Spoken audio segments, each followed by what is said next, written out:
binabantayan natin na tropical storm na bagyo, ngayon ay naging tropical depression na lamang at ito ay nasa layong 1,415 kilometers east ng Eastern Visayas. Ito po ay papalayo pa sa ating bansa. Ang general na pagkilos nito, although naka-east-north-eastward ito sa ngayon, ay general movement niya ay pa-northeast, ibig sabihin papalayo sa ating bansa. At ibig sabihin din ng slowly ay at least hindi po lalagpas ng 10 kilometers per hour yung bilis ng pagkilos nitong bagyo na minomonitor natin.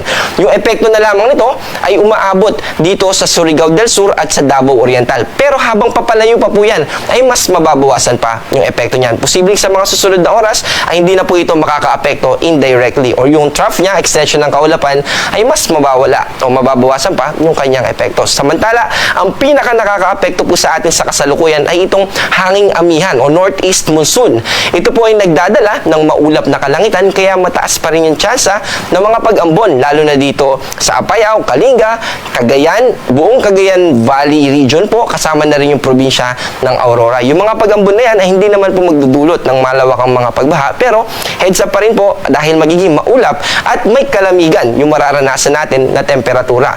Dito sa Metro Manila at sa natitirang bahagi ng ating bansa ay mababa po yung tsansa ng mga pag-ulan. Pero posible pa rin naman yung mga patches o yung mga maliliitang mga kaulapan na posibleng magdulot ng panandaliang pag-ulan lamang. At yung amount naman ito ay hindi natin nakikita na posibleng magdulot ng mga talagang pagbaha o pag-uho ng lupa.